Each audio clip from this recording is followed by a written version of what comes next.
How many of you have ever rented an apartment or a house? Usually if there's something that has to be fixed, you're not doing it because you don't own the house. It's pretty normal stuff. They usually send a maintenance guy over, and usually a reputable company as well, because the owner wants you to renew your lease at the end, right? Well, in today's video, I don't think this guy's going to be renewing his lease, because this whole thing turned into a bunch of shenanigans in about 3 seconds. So I'm gonna break this down because robbers are getting more and more clever as far as how they're breaking into places or just how they're going about it. Before we get started, big thanks to one of the channel's main sponsors, Blackout Coffee. My favorite as far as non-flavored is Brutal Awakening. Morning Reaper is a close second. And then as far as flavored go, we've got Climax and Irish Cream that are absolutely ridiculously good. But even more important than good coffee, it is an amazing company. I know the owners personally. Strong American values, integrity, loyalty to who their customers are. It is a family. Some Bud Light crap will never happen with this company. We love America, we love coffee, and we are bringing you the best product out there. So we're giving you a discount. There's a link below the video. Don't forget to get a mug too.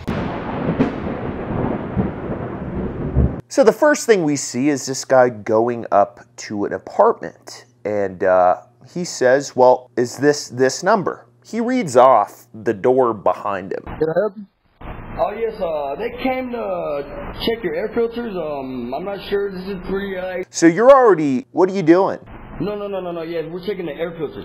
Oh, okay. So you're checking to see if somebody checked his air filters, but now you're there to replace his air filters. Outstanding. Okay. Where are your air filters? You just went with the bandana and the whole gangster look, but you forgot the thing that you're trying to fix or look at.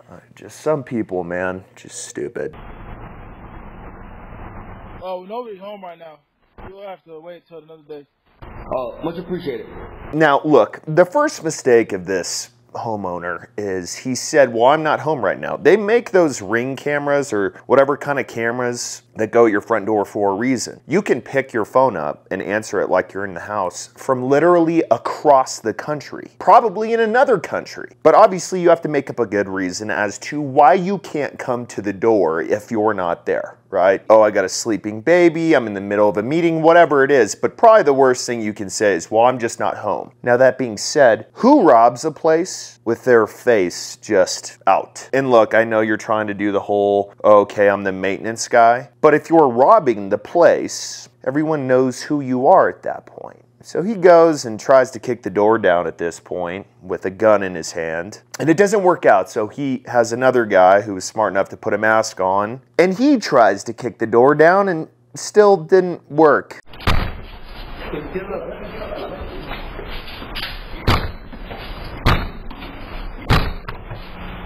Look, if you're a man and you can't kick a door down, just go join the LGBTQ plus ass community. So he goes into the good old horse kick and still can't kick the door down.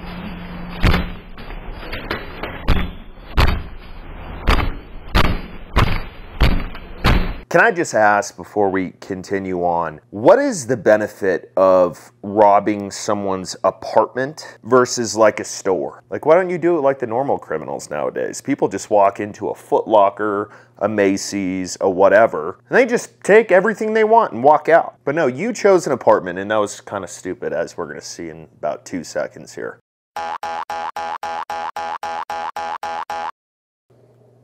So he just empties a whole mag. And this is kind of the risk, honestly, of living in a place like this, especially if you're being broken into, is you don't know what you're hitting when you're shooting through your door, right? So you could be hitting the guy, you know he has a gun, you know you're in a self-defense situation, but if you look, he put every single round through his neighbor's wall. Thank God they weren't there, but at the end of the day, this is kind of the risk involved with this. So then they talk to the guy who actually shot through his door after, and man. I don't know him at all. He's just trying to break into my house. I just did my best intentions to try to protect my family.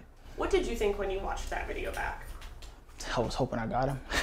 That's mainly everything. I was just hoping I got him. I have to agree with this guy. I mean, no one wants to wait for somebody to break into your house with a gun. What if he gets a shot off first? What if he hits you? That's what these gun control people don't understand. It's like, oh no, you can only have a few rounds in your gun. What if there's two guys? Hey, Joe Biden, let me ask you a question real quick. How many rounds can a criminal have in their gun? Do you guys like have a set limit for them, or you can't enforce it? That's right. You can't enforce it.